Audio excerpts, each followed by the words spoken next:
Let me open another case file from Imperial history. A case so small on paper that it should have ended as a footnote. And yet, it ended as a death sentence. Not because of treason, not because of rebellion, not because anyone plotted in secret, but because someone took half a step. And the most disturbing part is this: it wasn't unique. Versions of this incident appear again and again across different eras. Whenever a court becomes obsessed with ritual, rank, and perfect order. So here is the story. It begins on a cold morning in the Imperial Palace. The stone courtyards are still damp. The air smells faintly of ash from last night's braziers, and the hall is already full. Rows of officials standing in silence, each holding a memorial with both hands as if it were a fragile object. In that world, the memorial was not just a document. It was an entrance into the emperor's attention, and attention in an absolute system is dangerous. Everything about the court is arranged like a machine. Who stands where, who speaks first, who approaches when called. There is a sequence for stepping forward, a sequence for kneeling, a sequence for retreating. No one confuses sequence with tradition. Sequence is protection. If you follow it perfectly, you might survive the day. The officials know this so well that their bodies learn it. Feet placed exactly on the same lines, eyes lowered at the same angle, breathing slowed, controlled, almost invisible. Then, somewhere in the middle of the ranks, one young official leans forward slightly. It is not dramatic. It is not defiant. He simply cannot see the attendants clearly. He wants to know whether his name has been called. So he shifts his weight, half a step. To you, it would mean nothing. To the court, it is movement outside the script. An attendant notices instantly. Not because the young man is important, but because anything out of pattern is louder than a shout. The attendant's expression changes, not anger, not panic. Something colder, recognition. A rule has been disturbed, and in a system built on rules, disturbance creates work.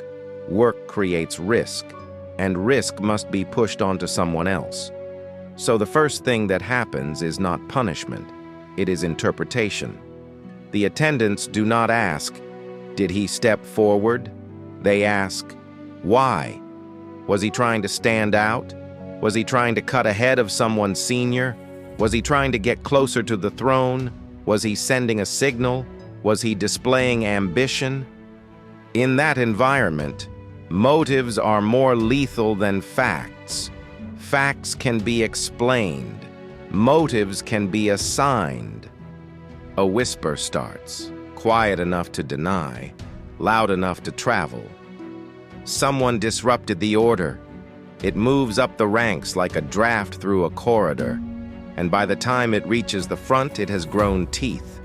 And then, the emperor arrives. The hall tightens. You can feel it. Every official lowers his eyes as if the floor is suddenly sacred. Breaths become shallow.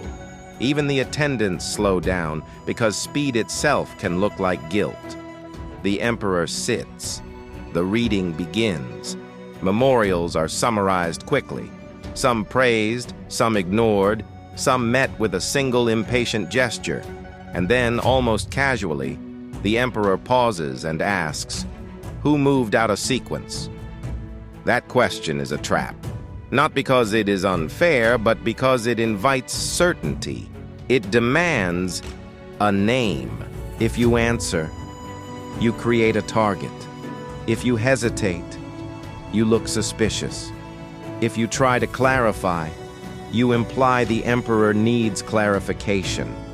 And in that world, suggesting the emperor might be mistaken is more dangerous than letting an innocent man fall.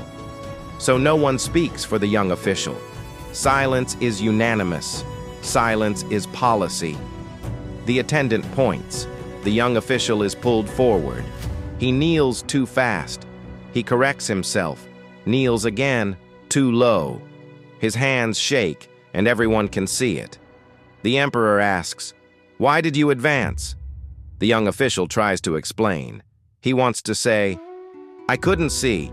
I thought it was my turn." But the hall is enormous. His voice is small, and fear does what fear always does. It steals the clean shape of a sentence.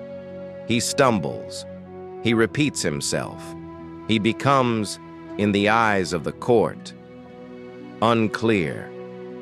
And ambiguity is treated like confession. A senior ritual officer speaks, calmly, professionally, almost gently.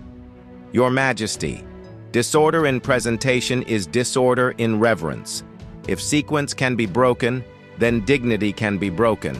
This reflects a heart lacking respect." There it is. The phrase that turns a mistake into a crime, a heart lacking respect. It does not accuse him of plotting. It accuses him of attitude. And attitude is impossible to prove and impossible to defend. By noon, the language hardens. Violation of court ritual. Improper conduct. Disrupting the dignity of the hall. Notice what is missing. There is no investigation into intent. No witness asked what he meant. No allowance for accident. Because the court is not protecting truth. It is protecting the image of perfect order. And perfect order cannot tolerate the idea that a man can step wrong by accident. So the court chooses a safer story. The step was deliberate. A written judgment appears, short, official, certain. By late afternoon, the young official is removed from the hall. Some versions of this pattern end with exile, some with a beating, some, and yes, history records these too, with execution justified by grave impropriety. The punishment varies, the logic does not. And that is why this story keeps repeating in different records. A minor breach becomes a test of authority, and the test is passed by sacrificing a person. Because when an atmosphere tightens, when the emperor feels watched, when the court feels pressured, ritual becomes a weapon. And in such a world, the smallest movement can cast the longest shadow.